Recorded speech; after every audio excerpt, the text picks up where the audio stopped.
27th December 2010, I still remember the date. First Bagha entry telecast हुई 8:30 बजे. 9 बजे से लेकर रात को 12:30 बजे तक थिएटर के या टेलीविज़न इंडस्ट्री के बहुत लोगों ने मुझे फ़ोन आया, यार क्या परफॉर्म किया, यार ये कैसे किया, ये कहाँ से लाया बॉडी लैंग्वेज, क्या कैसे हुआ.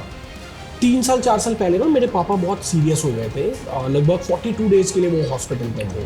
तो जो पुराने डॉक्टर हाथी थे आज़ाद भाई, वो मेरे घर आए हुए हैं. अच्छा. तो वो जब टीवी पे आए ना, तो मेरे पापा ने लगभग 22 दिन बाद में रिस्पॉन्ड किया. वाओ. उनको देख के.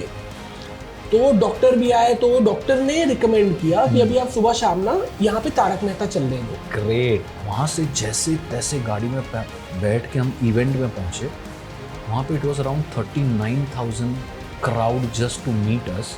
और पुलिस वालों ने भी मना कर दिया, बाउंसर्स ने भी मना कर दिया कि इस क्राउड को हैंडल करना हमारा काम नहीं है.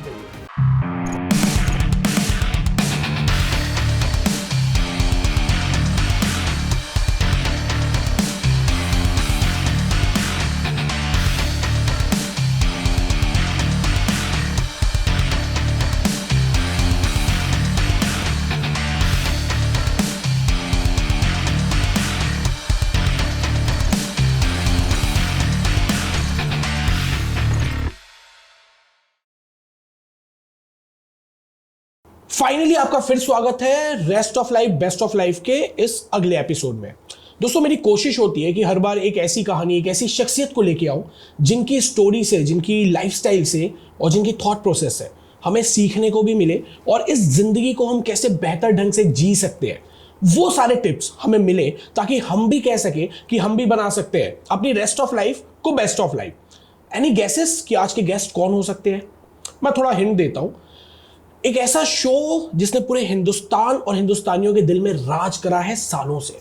एक ऐसा शो जो हम बच्चे, बड़े और घर के बुजुर्ग साथ बैठ के देखते हैं. एक ऐसा शो जिसने ये बताया कि बिना क्रिंज कंटेंट के, बिना गाली गलौज के, बिना लड़ाई झगड़े के और बिना सास बहू के ड्रामे के भी एंटरटेनमेंट मिल सकता है. एक ऐसा शो जिसे हम कह सकते हैं कि हाँ, सही मायने में यही है अच्छा हिंदुस्तान और एक सच्चा हिंदुस्तान.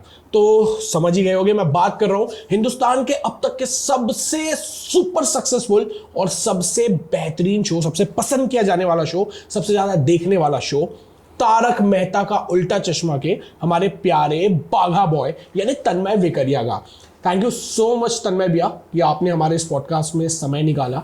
थैंक यू दर्शन. सबसे पहले thank you so very much. मैं सबको ये बताना चाहूँगा कि ये पॉडकास्ट बहुत बाद वाली बात है, बट दर्शन के साथ और रोल बुल के साथ मेरा रिश्ता काफ़ी सालों पुराना है. हम शायद रायपुर में फर्स्ट टाइम मिले थे, एंड तब से लेकर आज तक whenever you are in Mumbai, you make it a point कि तुम मिलने की कोशिश करो या एटलीस्ट फ़ोन पे तो हमारी बात होती है.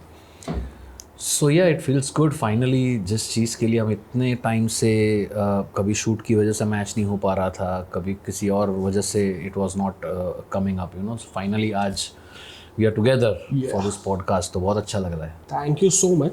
हम चीज़ें स्टार्ट करते हैं. मैं पहले ये जानना चाहूँगा, इतने साल हो गए तारक मेहता में एक ऐसा कैरेक्टर करने से जो कैरेक्टर अपनी बॉडी लैंग्वेज, अपनी बातचीत की शैली के कारण आज सबका चहेता बन गया है.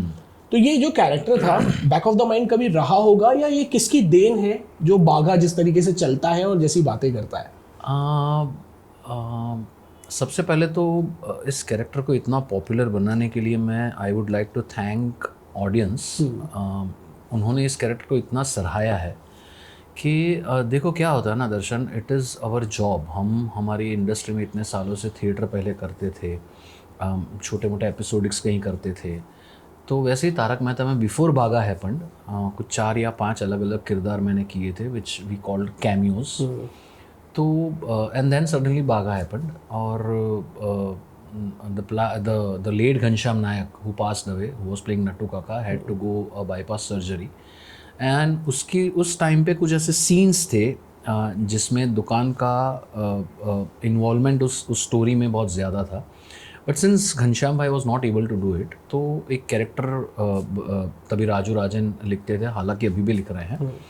तो उन्होंने आसिद भाई ने मिलकर एक कैरेक्टर डेवलप किया और उसका नाम रखा बाघा. बाघा लिटरल इन गुजरात सौराष्ट्र की टर्म में अगर हम बोले तो अ डम गाय, गाय हु इज़ डम. But so as far Bagha is concerned, he looks dumb, but otherwise he is very sharp. उसके पास बहुत सारी कीज़ है अपने सेठ जी को सिचुएशन से बाहर निकालने की या तो ये करीबन 2010 में it was a very bad phase जो हर एक शायद एक्टर की लाइफ में आता है. I was sitting home ideal, मेरा फ़ोन बजता था तो या तो मोबाइल कंपनीज वाले करते थे किसी स्कीम के लिए या क्रेडिट कार्ड वाले करते थे, अदरवाइज मेरा फ़ोन बजता ही नहीं था. ओके. और उस टाइम में मैं काफ़ी अपसेट भी हुआ था बिकॉज थिएटर नहीं करना था, क्योंकि थिएटर और सीरियल दोनों साथ में करना इट इज़ वेरी डिफ़िकल्ट. क्योंकि थिएटर का एक अलग ही कमिटमेंट हो जाता है, उसकी टूर्स होती है, रोज़ शोज़ होते हैं, और यहाँ पे शूटिंग में you have to give 12 hours, you know, out time in time adjust कभी होता है कभी नहीं होता है डिपेंडिंग अपॉन द सिचुएशन. तो देन बागा हैपन, मैंने सामने से काम मांगा उनसे, उन्होंने कहा कि ये कैरेक्टर है, and then it happened. And all credit I would like to give for बागा. एक तो मैं उस बंदे का नाम नहीं लेना चाहूँगा, लेकिन कहीं देखा है मैंने ऐसा कैरेक्टर कहीं देखा है जो अभी भी जिंदा है, जो ऐसे खड़े रहता है, और उसमें थोड़ा मैंने अपने हिसाब से इम्प्रोवाइज़ कर दिया, हाथों को ऊपर कर दिया, एंड बॉडी लैंग्वेज थोड़ी और उसको मैंने टेलीविज़न के हिसाब से उसको थोड़ी और डिफाइंड कर दी. एंड बोलने की जो स्टाइल है वो I would like to thank mister Dilip Joshi who is playing Jethalal, जिन्होंने, एंड आसिफ भाई द प्रोड्यूसर, इन दोनों ने मिलके आसिफ भाई ने ये लिबर्टी दे दी कि इस कैरेक्टर को जितना बेस्ट पोर्ट्रे किया जाए आप करो, and it is on up to you how best you can give your performance in Bagha. And Dilip भाई बीइंग अ को एक्टर और साथ में ही सीन्स थे, तो he give me small nuances, you know, जैसे लाफ्टर हो गया या उसकी बोलने की स्टाइल हो गई, तो ये सब उन्होंने दिया. सो इट इज़ बागा basically is a concoction of two minds, Dilip Joshi and Asif Modi, and उन दोनों ने बेसिकली इस कैरेक्टर को कंसीव किया है, हम ये कह सकते हैं. ग्रेट. या एक क्वेश्चन होता है कि जब हमारे घर में कोई बच्चा अच्छा गाता है या कविताएं करता है ना, तो कोई मेहमान आते हैं तो माँ बाप बोलते हैं अरे बेटा अंकल के सामने गा के बताओ, एक्टिंग करके बताओ. कुछ लोग जब ऑडिशन करने जाते हैं, ऑडिशन देते हैं, जो कॉमेडियंस होते हैं उनको बोलते हैं चलो 2 मिनट में फटाफट हंसा के दिखाओ. जब ये कैरेक्टर इतना पॉपुलर हुआ होगा तो कई बार आपको एक चिड़ भी मस्ती होगी कि आसपास के रिश्तेदार, दोस्त यार, उनके बच्चे, क्योंकि उस शो में, उस कैरेक्टर में आपका लुक टोटल डिफरेंट है, और आप जब अपने असली शाहरुख खान वाले लुक में आते हो तो लोग थोड़ा कई बार पहचानने में भी कि नहीं यार ये वही है कि नहीं है, ऐसा होता होगा. और जब पहचान जाते होंगे तो फिर बोलते होंगे ना सर एक बार तो वो करके दिखाओ. तो कितना मुश्किल होता है, अच्छा लगता है या नहीं? बहुत अच्छा लगता है, बहुत अच्छा लगता है. मैं आपको बताऊं दर्शन, 12 साल, 12.5 या 13 साल हो गए बाघा को शो में आए हुए. मैंने आज तक हार्डली कभी ऐसा हुआ होगा कि इतने सालों में 4 या 5 बार किसी को मना किया होगा because of my personal stress और पर्सनल इश्यूज़. अदरवाइज़ कोई भी बंदा आता है फ़ोटो खिंचाने, या आजकल सोशल मीडिया पे बहुत लोग टैग करते हैं और मुझे कहते हैं सर स्टोरी में मेंशन कर दीजिए, तो मैं मेंशन करके नीचे थैंक यू लिख देता हूँ. या इट इज़ देखो, एटीट्यूड ऑफ ग्रेटिट्यूड अगर हम नहीं रखेंगे तो ये we are into a giant wheel. Yeah. Right? The one who is up is definitely going to come down. Yeah. So when we come down, then we realize that where we do actually stand, you know. Yes. Successful बनना it is very easy, but successful बनने के बाद good human being बनना और success को maintain करना वो ज़्यादा चैलेंजिंग है. क्या बात है, आपने बहुत अच्छी हार्ड वर्क नहीं, मतलब दर्शन ऐसा है, हार्ड वर्क तो मैं भी करता हूँ, आप भी करते हो, सब करते हैं. रोज़ सुबह निकल के एक ये होता है कि हम सुबह जाते हैं, जब those were the struggling days when I used to move out of my house, go to different production houses, give auditions, come back. कभी फ़ोन आ गया तो ठीक है, वापस लुक टेस्ट के लिए चले गए, या किसी शो में कैमियो कर लिया, 4 दिन का, 5 दिन का, 1 महीने का ट्रैक कर लिया, फिर वापस again back to square one, वही रूटीन. बट तारक मेहता वो स्ट्रगल फेज हो गया. The main struggle for an actor starts after he gets a success. तो इसमें स्ट्रगल ये होती है कि how humble we can be with everybody, how best we can portray our own selves in front of a layman who is come with an expectation for a photo or a selfie or an autograph, and या मतलब मुझे पता नहीं, वो शायद inbuilt ही है मेरे में। बागा ना होते हुए भी अगर तन्मय से भी आप पूछो तो मैं कभी किसी को मना नहीं कर सकता हूँ। तो ये in a way it is not good किसी को मना नहीं कर पाना, लेकिन ठीक है यार, एक सेल्फी दे रहा है, एक फ़ोटो खिंचाने का रिक्वेस्ट कर रहा है, कभी मूड नहीं होता है लेकिन फिर भी वो फेक स्माइल दे के उसको खुश करना, तो वो ज़्यादा मैटर करता है। सही है। आपने एक लाइन बोली कि यार सफलता पाना फिर भी एक आसान है, उसको मेंटेन करके रखना बड़ा मुश्किल है। और बहुत सी बार उस फेज में ये होता है कि हम हमारी इंडिविजुअलिटी को, बहुत से लोग हम देखते हैं आसपास के लोग, वो ना खोते जाते हैं। करेक्ट। वो जो नहीं है उस बनने की होड़ में, वो जो है वो मिस कर देते हैं। करेक्ट। आपके लिए ऐसी क्या 3 चीज है जिसको आप हमेशा बनाए रखते हैं कि आप उस सक्सेस को मेंटेन भी कर पाए और आप जो एक्चुअल है जैसे है वो रह सके? दर्शन, सबसे फर्स्ट तो I would say humble attitude. Great. वो बहुत बहुत बहुत मैटर करता है, क्योंकि मैं एक चीज़, मेरे पिताजी जो थिएटर से है काफ़ी सालों से, उन्होंने मुझे एक चीज़ बहुत अच्छी सिखाई थी कि सक्सेस भगवान हर एक की फेज़ में देता है, हर एक की लाइफ में वो फेज़ देता है, चाहे वो एक्टर हो, चाहे वो इंडस्ट्रियलिस्ट हो, या वो एक जॉब करने वाला बंदा हो, उसको भी प्रमोशन मिलता है, तो सक्सेस सबको मिलता है। बट सक्सेस मिलने के बाद हम्बल एटीट्यूड रखना, उस हम्बल एटीट्यूड से होता ये है कि कल को अगर भगवान ना करे कुछ हो गया, if I am not working any more in the show, हालांकि ऐसा होगा नहीं, बट कुछ हो गया एंड समझो कि मेरे पास काम नहीं है, तो उस वक्त रखा हुआ वो हम्बल एटीट्यूड मुझे, जब मेरा वो फ्री फेज होगा तब मुझे बहुत काम आएगा। So to be a good human being is the first criteria for any of the actors. Humble attitude. Second is discipline. Great. Discipline towards your job. Whether I am going in my shoot to say one line or I am shooting the entire story of Bagha, Bawri, Jetha, Nattu, whatever.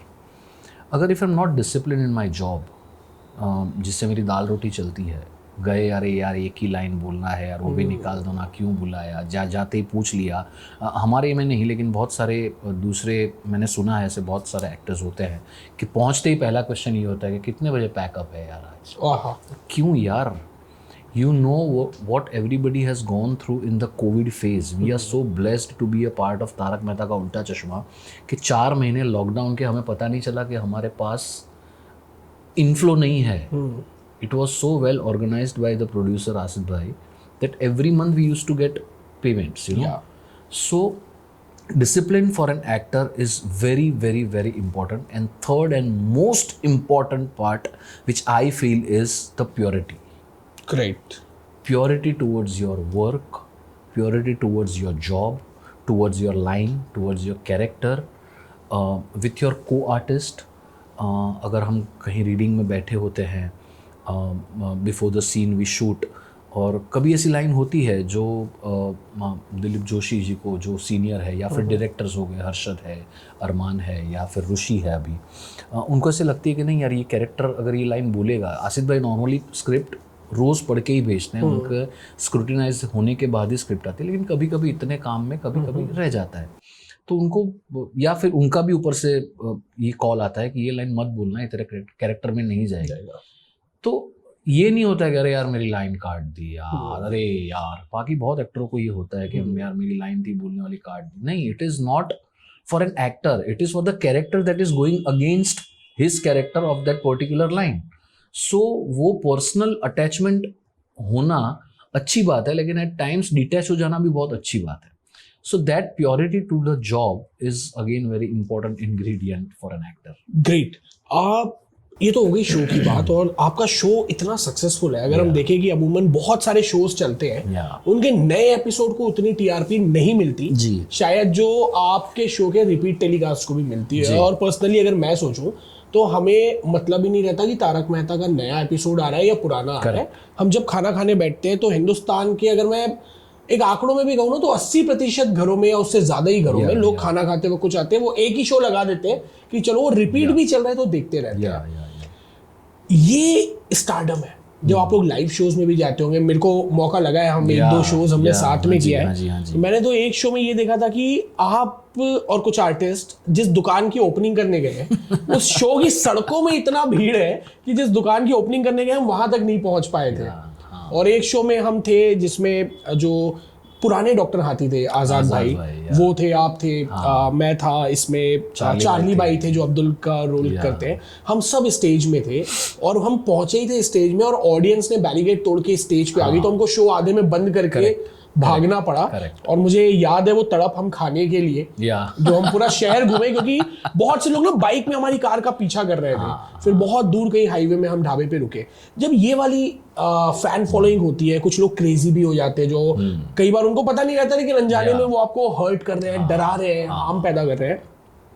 तब कैसा लगता है कि यार ये क्या हो रहा है? एक डर बैठता है कि अवॉइड करो या चलने दो, या मतलब ये कैसा है ना, बहुत अच्छा क्वेश्चन पूछा है दर्शन। ये जब फर्स्ट व्हेन बागा हैपेंड ना, तो मेरे लिए it was just a job that I do. इतने सालों से थिएटर हो गया, अलग अलग शोज हो गया।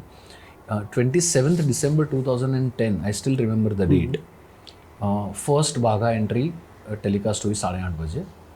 और जो हम ट्रांसफॉर्मेशन कहते हैं ना करियर फ्रंट पे, वो मैंने, आई एम सो लकी कि मैंने वो फील किया है।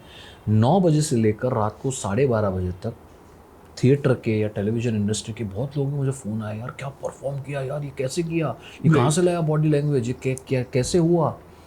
सो मुझे तो इतना कुछ समझ में नहीं आया। मैंने बोला क्या मैं I have done what I normally do, this is my job. मैं परफॉर्म अच्छा करता हूँ, बुरा करता हूँ, या एवरेज एक्टर हूँ, ये अलग बात है, लेकिन मुझे जो बेस्ट लगा वो मैंने किया। सो काफ़ी फिर धीरे धीरे जैसे शोज़ में, इवेंट में या ओपनिंग्स में हम जाने लगे, तो तब जाके मुझे रियलाइज़ हुआ almost after a year that what actually the show is and what actually बागा इज़। सो एक इंसिडेंट तो ऐसा हुआ था कि हम गुजरात में कहीं पे थे। It was me, Nattu Kaka पुराने वाले, again Abdul, Anjali, and then Popatlal और सुंदर मामा। या 6 of us were, there's a place called Surendra नगर इन गुजरात। वहाँ पे हम किसी इवेंट में गए थे, गवर्नमेंट का इवेंट था। तो जैसे ही पता चला कि हम आए हैं, तो होटल वाले ने सबसे मना कर दिया कि मैं इन लोगों को रूम नहीं दूंगा। अच्छा। तो ऑर्गेनाइजर ने पूछा क्या हुआ यार? तो बोलते नहीं यार, लास्ट टाइम जब जेठालाल एंड दया आए थे तब बहुत नुकसान हुआ था। तो फिर हमने कहा ठीक है, तो अभी क्या करें? तो उसका एक प्रॉपर अच्छा ह्यूज बंगलो है, वहाँ पे हमको लेके गए। तुम नहीं मानोगे दर्शन, हम लोग करीबन 5:30 बजे पहुँचे वहाँ पे, और 8:30 का इवेंट था। 5:30 को हम जैसे ही पता चला कि ये लोग इस बंगलो में है, by the time we came out around 12 to 17,000 लोग जमा हो गए थे। क्या बात है। और वहाँ से जैसे तैसे गाड़ी में बैठ के हम इवेंट में पहुँचे। वहाँ पे it was around 39,000 crowd just to meet us. और पुलिस वालों ने भी मना कर दिया, बाउंसर्स ने भी मना कर दिया कि इस क्राउड को हैंडल करना हमारा काम नहीं है। क्या बात है। स्टेज हिलने लगा, जैसे तैसे मैनेज करके हम लोग, किसी के पैसे लिए नहीं थे फिर भी भागना पड़ा हमको। जो भागे हैं हम लोग वहाँ से, न चेंज किया, जो इवेंट के कपड़े पहने थे वहीं से बैठ के सीधा अहमदाबाद एयरपोर्ट, वहाँ के वॉशरूम में जाके हमने कपड़े बदले। लेकिन इतना कैओस हो गया था। कभी कभी अच्छा लगता है। मैं तो यही मानता हूँ कि तारक मेहता के साथ जो जुड़े हुए थे, जो जुड़े हुए हैं, they all are specially blessed by God. क्योंकि हर एक एक्टर ये चाहता है कि उसकी लाइफ में ये फेज़ आए जब लोग उसे रिकॉग्नाइज करें, उनसे सेल्फीज़ लें, ऑटोग्राफ लें, या उनको आजकल सोशल मीडिया पे टैग करें। तो या we are blessed in that way कि हमें भगवान ने वो दिन दिखाए, और काफ़ी साल तक दिखाए। और मैं भगवान से यही प्रार्थना करूँगा कि और आगे इतना भी दिखाए। And all thanks to Asit Modi, because वो बंदा इतने साल के बाद भी वो इतने इन्वॉल्व रहते हैं स्क्रिप्ट में, शूटिंग में, कि it is all his passion that we are enjoying what we are doing right now. आपने आसित मोदी सर की बात की, तो हमने देखा है कि वो कई बार एक्टिंग भी करते हैं, कुछ छोटे छोटे कैरेक्टर होते हैं। मुझे किस्सा याद आ रहा है। मैं शूट पे आपके आया हुआ था सेट पे, एक टेक्नीशियन की या किसी की डेथ हो गई थी कोई एक्सीडेंट की वजह से, कोई लाइटमैन थे या कुछ रहे होंगे। और आसित सर ने उसके बाद बोला था कि यार जब तक ये शो चलता रहेगा ना, इसके घर पे चेक जाता रहेगा। तो ये दिखाता है कि एक इंसान की ड्यूटी, एक कर्तव्य हो सकता है, वो शायद उसके घर की क्या स्थिति रही होगी, तो जो माहौल, जो सीख हम तारक मेहता में ऑन स्क्रीन देखते हैं। या आपको क्या लगता है कि वो मेंबर्स की ऑफ स्क्रीन बॉन्डिंग भी वैसी ही है? ऑब्वियसली वैसी है, सच में ही है? वैसी है। सी इट इज इतने साल के बाद अभी ऐसा हो गया है ना, फैमिली इट इज जैसी अ हो सेकंड जाता है। फैमिली। या हम अगर रोज शूट होता है तो साथ में रोज मिलना होता है। My self, Dilip sir, Amit Bhatt the guy playing Champak चाचा, श्याम पाठक, पोपटलाल या मंदार, हम लोग सब साथ में खाना खाते हैं, साथ में रूम में बैठे होते हैं, रीडिंग साथ में करते हैं, रिहर्सल साथ में होती है, इम्प्रोवाइजेशन साथ में होता है। तो भी ऐसा बॉन्डिंग हो गया है ना कि अगर किसी की आंख यहाँ से वहाँ भी हो तो पता चल जाता है कि वो क्या कहना चाहता है या आप क्या कहना चाहेंगे या क्या इसमें और बेटर हो सकता है। ग्रेट। एक चीज़ होती है कि हम जब वेस्टर्न कल्चर इंडिया में आ रहा है, मुझे ऐसा लगता है पर्सनली कि लोग कहते हैं मेंटल हेल्थ पे बात करना है, इनर वेलनेस पे बात करना है, लोग अलग हो रहे हैं। ये चीज़ें मुझे लगता है कई बार ना डिप्रेशन का मार्केटेड इंप्रेशन है कि हमने सुना है कि अमेरिका में डिप्रेशन वाले मरीज रहते हैं, हम ये बीमारी ले आओ यहाँ पे चल जाएगी। बहुत सारे ट्रेनर्स हैं वो इसीलिए इसका चटनी चूरन बना के बेच रहे हैं। मुझे ऐसा लगता है कि हमारी जो मूल मंत्र है, हम हिंदुस्तान में रहते हैं, यहाँ पे परिवार है, दोस्त है और सब आपस में इतने, हम तो भगवान से भी मैत्री का भाव रखते हैं। हम कृष्ण को कन्हैया कहते हैं और आप गुजरात से हैं, वहां तो आप लोग इतनी लिबर्टी रखते हैं कि आप प्रधानमंत्री तक को भाई बोल देते हैं कि नरेंद्र भाई है, ये है। तो इस देश में आपको क्या लगता है कि डिप्रेशन एग्जिस्ट करना चाहिए या नहीं करना चाहिए, या इस तरीके की ठीक है थोड़ा बहुत उदासी ये सबके लाइफ में आता है, ये फेज है, लेकिन इस चीज को हवा बना के रखना, टेलीविजन भी इस चीज में बहुत साथ देता है क्योंकि टेलीविजन, फिल्म, सीरियल्स एक ऐसा मीडियम है जो पूरे देश को चैनलाइज करता है चीजों में। आप कोई एक गलत न्यूज चला दीजिए, अगर आप टीवी में चलाएंगे उसको वायरल होते टाइम नहीं लगेगा। करेक्ट। तो इतने सालों से एक जो मुहिम है जो आपका शो चलाता है कि वो सबको बता रहा है कि कोई सिख है, कोई मराठी है, कोई बंगाली है, कोई साउथ से है, कोई गुजराती जैन है, ये सारे लोग मिलके ही हिंदुस्तान बने हैं। करेक्ट है। तो जब ये वहां दिख रहा है कि परिस्थिति कैसी भी हो, किसी का दुख हो सारे खड़े हैं, किसी की खुशी हो सारे खड़े हैं, करेक्ट, इतने साल तक चलाए रखना, अगर ये थीम थोड़ी मिस हो जाती, थोड़ा जो ट्रेंड चल रहा है वो डल जाता, तो क्या आपको नहीं लगता तारक मेहता को थोड़ी सक्सेस ज्यादा मिलती या कम मिलती? नहीं देखो सबसे पहले तो मैं ये कहूँगा दर्शन कि we have personally all the actors must have definitely come across many of the people in this many years जिन्होंने हमसे ये कहा है कि आपका शो देखने से हमारा डिप्रेशन गायब हो गया है। अग्री। कहीं तो ऐसे मिले हैं कि हमको सुसाइडल थॉट्स आ रहे थे, लेकिन आपका शो देखने के बाद हमारी मानसिकता इतनी फ्रेश हो गई, हम इतने रिवर्स हो गए टुवर्ड्स लाइफ, तो हम उस थॉट से बाहर आकर we have started living a normal life. एक इंसिडेंट मुझे दिलीप सर ने बताया था। वो कहीं गए थे और एक बंदा आया था उसकी माताजी को लेकर। उनकी माताजी को अल्जाइमर्स था। ओके। वो अपने बेटे का नाम याद नहीं रख पा रही थी, लेकिन दिलीप सर को देख के उसने बोला कि जेठालाल। क्या बात है। मतलब आई स्टिल हैव गूज़बम्प्स। हाँ, सेम हियर। तो ये ब्लेसिंग्स, ऐसे तो कितने blessings not only the producer but the actors, the writers, the directors इन्होंने लिए हैं कितने। ये तो एक दो जो मुझे याद आया वो मैंने बताया। मैं इसी में एक किस्सा ऐड करना चाहूंगा, सॉरी टू इंटरप्ट, ये तहजीब नहीं होती लेकिन मुझे याद आया। 3 साल 4 साल पहले ना मेरे पापा बहुत सीरियस हो गए थे, लगभग 42 डेज के लिए वो हॉस्पिटल में थे और मैं भी 42 दिन सारा काम वाम छोड़ के मैं हॉस्पिटल में ही रहता था। तो तबीयत दिन ब दिन ना बिगड़ते जा रही थी और 22-23 दिन के बाद ऐसा आया कि उनके ब्रेन का भी कुछ जो मैपिंग होती होगी वो लेना पड़ रहा था, वो भूल जाते थे। वो कबोर्ड में बैठे हैं और धम्म से आवाज़ आई, गनीमत गेट खुला था, मैं गया तो पापा गिरे पड़े थे।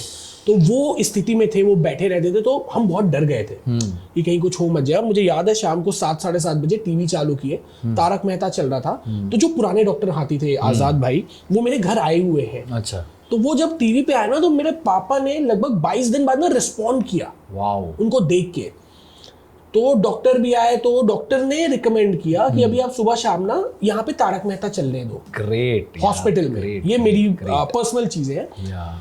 और मैंने फिर आजाद भाई को कॉल किया कि मैं बोला यार हाथी भाई, पापा की ऐसी ऐसी हालत है, आप ही लोग को देख के वो रिस्पॉन्ड कर रहे हैं, तो अगर आप जब फ्री रहोगे तो आप मुझे बताना, मैं एक वीडियो कॉल करूंगा। उन्होंने इमीडिएटली वीडियो कॉल किया और पापा ने ना, मुझे याद है उनका फिर, हाँ अच्छा हूँ उन्होंने बोला।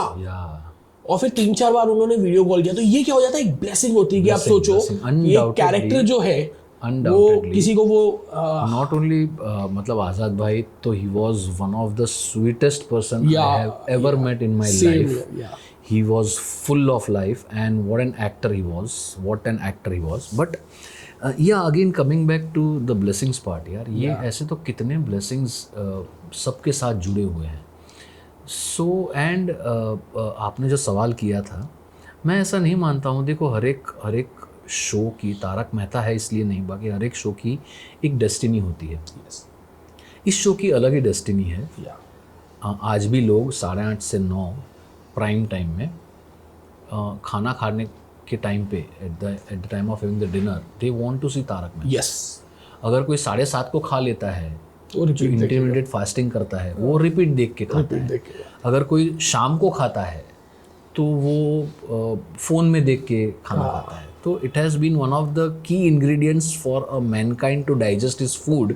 तो इस ये और एक ब्लेसिंग कि हम लोगों के खाना हजम करने में भी तारक मेहता का बहुत बड़ा हाथ है. जैसे किसी ने कहा था, और ये सच भी है, कि आपकी डाइट वो नहीं है जो आप सिर्फ खाते हैं. एग्जैक्टली. आपकी डाइट वो भी है जो आप देखते हैं. आपकी डाइट वो भी है जो आप सुनते हैं. तो जब आप अच्छी चीजें देख रहे हैं तो ऑटोमेटिकली वो जैसा खाओगे अन्न वैसा होगा. मेरा एक अगला सवाल ये है कि ये जो सक्सेस है, क्या कभी आपने मैनिफेस्टेशन, एफर्मेशंस, ये सारी चीज़ों पे बिलीव किया? कभी ऐसी ख्वाहिश थी जो आपने कॉन्शियसली ये चीज़ों को अट्रैक्ट किया हो? नहीं, मैंने ऐसे मैनिफेस्टेशन या अफर्मेशंस तो नहीं, बट हाँ there was, I would not say it as a depressing phase of my life, but या 2008 में when Tarak Mehta happened, so उसके कुछ ही महीने पहले या एक साल पहले there was a Gujarati play called डाया बाय डूड डाया, who was directed by Dilip Joshi. He was doing the lead and Amit Bhatt जो भी चंपक चाचा कर रहे वो थे, कोमल जो भी कोमल का रोल कर रही अंबिका वो थी, my self and few other actors, Umesh Shukla जिन्होंने 102 नॉट आउट या ओ माई गॉड फिल्म की वो थे. सो जब तारक मेहता हैपेंड तो मैंने भी ऑडिशन दिया था. ऑडिशन नहीं दिया था, खैर मैंने आसिफ भाई को फ़ोन किया था तो उन्होंने बताया था कि अभी तो सारा कास्टिंग हो गया है तो बहुत लेट है, बट कुछ रहेगा तो मैं बताऊँगा. तो एंड आई वॉज लाइक यार दिलीप भाई है, अमित है, जिनके साथ मेरी बहुत ही अच्छी ट्यूनिंग है अदरवाइज भी ऑफ द कैमरा. यस. तो तब मुझे ऐसा लगा था कि यार मुझे, तब तारक मेहता हिट भी नहीं हुआ था. It was just the initial phase of the show that started. And yeah by the way we are completing 15 years on this 28th July. Congratulations. Yeah thank you. तो ये करीबन अगस्त की बात है. तब मैं बहुत ही काम कम होता था या ओनली थिएटर था. थिएटर की इनकम ऐसे नहीं होती है कि you can survive your family. और मेरी बेटी तभी 2 साल की थी and wife and my mom dad everybody. तब ऐसा लगा था कि एक टाइम के यार मैं छोड़ दूँ यार, नहीं होगा, it is not going to work, you know, because with all the responsibilities that I have, I definitely need to have some job, a secured income, जहाँ पे एटलीस्ट महीने का मुझे कुछ चेक आए. तो एंड हाँ, अगर उसमें से टाइम मिलता है तो मैं थिएटर करके अपना जो शौक़ है, जिसमें मुझे करियर बनाना था, तो वो मैं कर सकता हूँ. तो तब अगेन चित्रलेखा में, जिसमें दुनिया ने ऊंधा चश्मा कॉलम आती थी, लेट तारक मेहता, ओरिजिनल तारक मेहता की, तो वो हमारे घर पे एवरी फ्राइडे आता है. तो वहाँ पे एक राइटअप आया था regarding a book called the secret, if you are aware of. तो मैंने वो आर्टिकल पढ़ा और मुझे वो बहुत इंटरेस्टिंग लगा. तो मैंने तभी तो ये सब ऑनलाइन ऑर्डरिंग होता नहीं था, तो मैं बहुत घूमा उस बुक के लिए. Finally there is a place called Borivali, वहाँ पे मुझे एक शॉप में से वो बुक मिली और वो मैंने पढ़ी. मतलब it was a binge reading, as we say the binge watch today. तो बिंज रीडिंग मैंने करीबन 6 घंटे में पूरी बुक पढ़ ली. एंड वो बुक पढ़ने के बाद again I started thinking, as you know what it is, like attracts like, and you have to send the thoughts to the universe, it will come back to you and blah blah, वो सब जो उसमें पूरा. तो मैं कहा यार चलिए अब इतना टाइम निकल ही गया तो एक आध महीना इसको भी दे देता हूँ. एंड देन वही बस यूनिवर्स को भेजा. सबसे पहले मैंने, तभी मैं कहीं ऑडिशन के लिए जा रहा था, मतलब चल सीक्रेट कितना काम करता है. हमारे यहाँ पे तभी मैं बस में ट्रैवल करता था, तो हमारे यहाँ पे एक बस हुआ करती थी 79 नंबर की, जिसकी फ्रीक्वेंसी एवरी 45 मिनट्स पे रहती थी. ओके. और मुझे जाना था वर्सोवा. तो वहाँ से वर्सोवा वो मुझे, वो उसकी सर्विस थी फ्रॉम कांदिवली टू वर्सोवा. जो सीक्रेट लाइक अट्रैक्ट लाइक ये बोलती है on Rhonda Byrne, you have to send the universe and it will come back to you. This is the right time to experiment. तो अभी कुछ 11 बजे थे, मैं देखता हूँ 11:10 तक बस आ जाएगी कि नहीं, आज देखता हूँ, एंड 11:09 को आ गई। It was the first experience, तो मेड बी अ कोइंसिडेंस और वॉट एवर, लेकिन तब से मेरा थोड़ा बिलीफ बढ़ने लगा यार। तो मैं बोला चल वापस मैंने ट्राई किया, कल मेरा शूटिंग आएगा, हम शूटिंग, तो मैंने बैग वैग तैयार की मेरी, मैंने वाइफ को बोला टिफ़िन कर देना, मेरा कल शूटिंग है। रात को FIR का मुझे कॉल आया फॉर एन एपिसोड, तो बोला यार this is working. So that's how I started changing my thoughts, my frequency towards people, towards profession, towards life. And then या तारक में कैमियो करते करते करते suddenly one day Bagha happened and then rest is history. Great. यानी बहुत सी बार ये भी होता है कि आपका काम है मैनिफेस्ट करना, उस ईश्वर पे विश्वास रखना कि यार मुझे बेहतर चाहिए, क्या देना, किस तरीके से देना, कितना देना, और उसको सहर्ष स्वीकार करना। Correct. ये हमारी जॉब होती है। एक सवाल मेरा ये था तन्मय भाई, वो फील कैसा रहा होगा जब पहली बार कोई आया होगा और कहा होगा कि बाघा बॉय एक ऑटोग्राफ दीजिए या किसी ने कहा होगा कि सर एक फोटो आपसे खिंचाना है, वो फीलिंग कैसी रही होगी? यार उस अमेजिंग फीलिंग को एक्सप्रेस करना बहुत ही डिफ़िकल्ट है, बिकॉज वो एक एक्टर ही बता सकता है जिसने कभी बचपन में ये सपना देखा था कि मैं बड़ा होकर एक्टर बनूंगा, लोग मेरे से फ़ोटो खिंचाएंगे, मेरी सेल्फीज़ लेंगे या फिर ऑटोग्राफ मांगेंगे। सो मैंने कहीं पढ़ा था, and this I am sure you are aware of the saying, when your signature becomes an autograph, think you are successful. तो फर्स्ट मुझे याद है, it was somewhere in 2011, we had been to Surat for an event. वहाँ पे एक छोटा सा 6 साल का बच्चा, उसके पापा उसको लेके आए कि आपका बहुत बड़ा फ़ैन है। तो मैं कहा थैंक यू सो मच। बोलता है आप उसको ऑटोग्राफ देंगे? बोला क्यों नहीं? तो इसलिए नहीं कि आप बाघा है, आज उस स्कूल में एनुअल डे फंक्शन था, उसमें वो बाघा बना था। क्या बात है। So I practically had tears in my eyes कि एक छोटा सा बच्चा अपने स्कूल के फैंसी ड्रेस कॉम्पिटिशन में बाघा बना है। तो फिर मैंने उसको अभी ऑटोग्राफ कभी मैंने लाइफ में दिया नहीं है, क्या लिखते हैं, क्यों, क्या होता है मुझे पता नहीं। सो मैंने अपने हिसाब से लिख दिया, keep smiling keep shining, lots of love to Aarav, उसका नाम मुझे अभी भी याद है, first autograph that Aarav, lots of love from Bagha boy, और नीचे ब्रैकेट में तन्मय, ऐसे करके मैंने ऑटोग्राफ दिया था उस बच्चे को। So I still remember, it was in 2011, this is 2023, almost 12 years। And I wish मुझे भी एक ऐसे ही जल्दी ऑटोग्राफ मिले तन्मय भाई की चेकबुक में, जिसमें नीचे सिर्फ मेरा नाम लिखा रहे और नीचे आपका साइन, और लॉट्स ऑफ लव वाली फीलिंग जो है मैं समझ जाऊंगा कि क्या तो है। मैं चेक का जो कॉलम है उसमें ओनली लव इतना लिख के दे दूंगा। मिले यही इतनी बड़ी दौलत है ना कि और कितना झूठ बोल रहा हूँ मैं, पैसा भी जरूरी है। तो चलिए अब कुछ ना रैपिड फायर टाइप का भी खेलते हैं आपके प्यारे बाघा बॉय के साथ, और देखते हैं कितने जल्दी जल्दी कितना सही आंसर देते हैं। तन्मय भैया, बाघा का कैरेक्टर और कोई एक कैरेक्टर तारक मेहता का, अगर आपको कभी मन किया होगा कि स्विच किया जाए तो कौन सा कैरेक्टर होता? अय्यर का। क्यों? नॉट बिकॉज बबीता, बट वो कैरेक्टर इसलिए क्योंकि उसकी और जेठालाल की जो दिखाई है ना, वो बहुत बिटवीन द लाइन्स ह्यूमर बहुत अच्छी है। ग्रेट। स्पिरिचुअलिटी या भगवान को मानना अलग अलग है या एक है आपके लिए? एक है। Vegetarian non vegetarian? Pure vegetarian. That's great. Khan पान में घर का खाना या बाहर का खाना? घर का खाना। एक डिश जो आपको लगे कि यार पूरी जिंदगी मुझे सिर्फ एक ही डिश मिलेगी तो भी मैं रह सकता हूँ, तो वो कौन सी होगी? गुजराती डिश है दाल ढोकड़ी। दाल ढोकली, क्या बात है। Favourite Bollywood actor? Amitabh Bachchan and Shahrukh Khan. Great. Favourite actress? सब।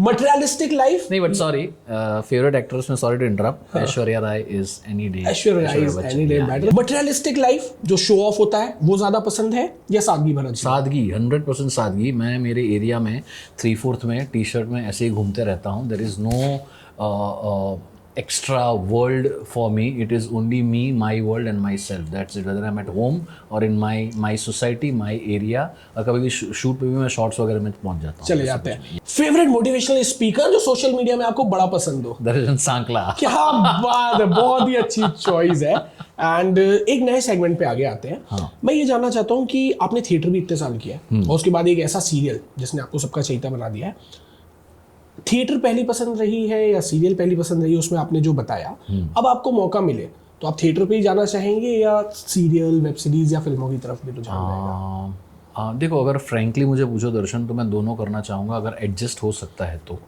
But if I see to explore myself as an actor, तो theater, because but if I see on financial parts, तो definitely OTTs, movies या दूसरे shows ऐसे. बेटर। एक चीज़ ये पूछना चाहूँगा तन्मय भाई कि बहुत सी बार होता है शूट शोज़ ये सारी चीज़ों के कारण ना कहीं हमने देखा है कि आपकी पर्सनल लाइफ जो है वो थोड़ी सी प्रभावित होती है, या बच्चों को जितना समय मिलना चाहिए वो होता है। कई बार ऐसा होता होगा कि रात को आप इतना लेट पहुंचते होंगे कि बच्चे सो रहे हैं, सुबह इतने जल्दी निकलते होंगे कि बच्चे सो रहे हैं, तो वो जब शिकायत करते होंगे तो आप कैसे उस चीज़ को मैनेज करते हैं? क्योंकि समय तो हर बाप देना चाहेगा, हर इंसान अपनी फैमिली को देना चाहेगा। How you manage that things and how you cope up कि वो चीज़ की भरपाई कैसे करें? या देखो, जैसे मेरी बेटी है वृष्टि, वो तो अभी 16 ईयर्स की है. तो व्हेन शी वॉज बॉर्न तो I was able to give time, because मैं खाली थिएटर करता था या छोटे मोटे सीरियल्स करता था. लेकिन मेरा बेटा जीशान जो 2012 में बॉर्न हुआ, तब तारक मेहता हो गया था, बागा हो गया था. तो जीशान को मैंने ऐसे ही बड़े होते हुए देखा है, ऐसे नहीं देखा है.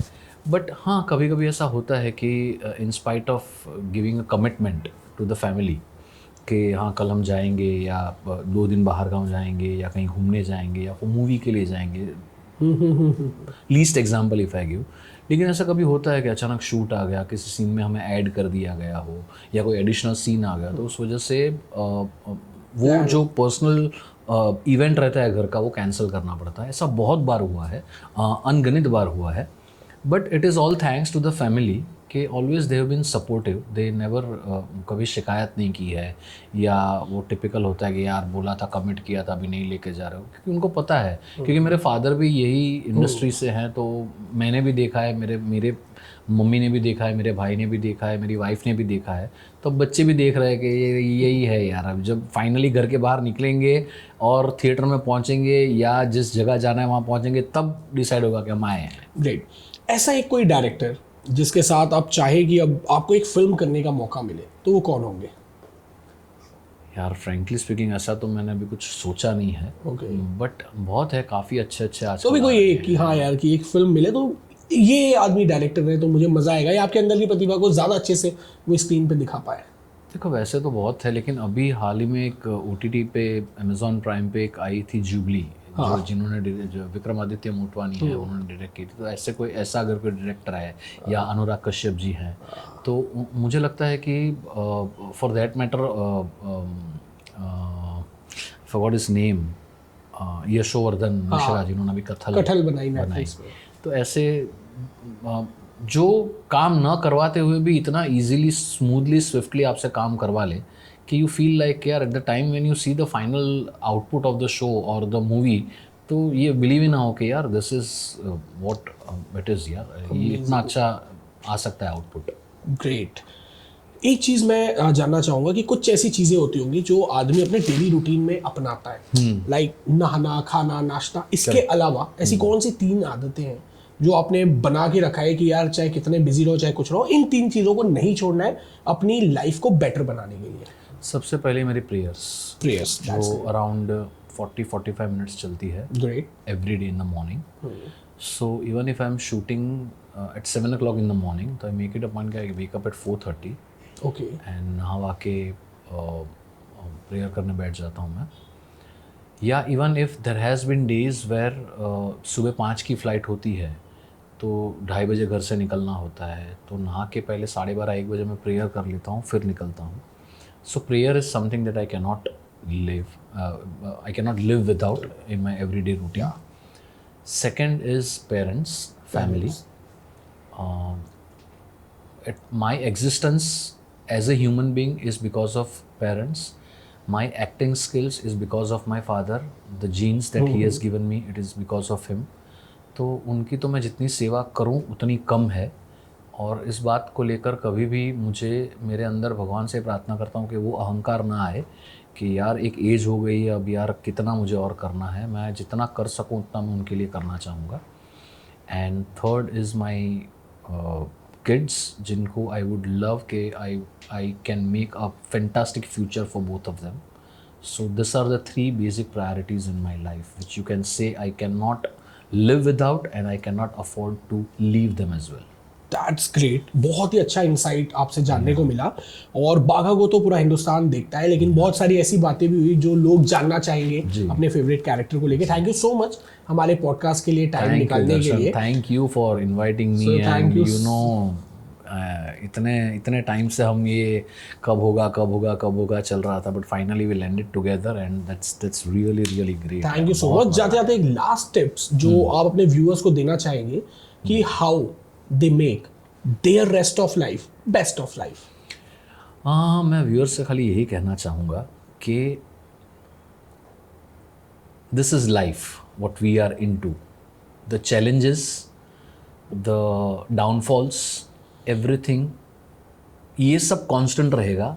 हैप्पीनेस कभी कभी मिलेगी, कहीं कहीं मिलेगी, किसी मोड़ पे मिलेगी, तो उस हैप्पीनेस को एंजॉय करते हुए हमें आगे बढ़ते रहना चाहिए।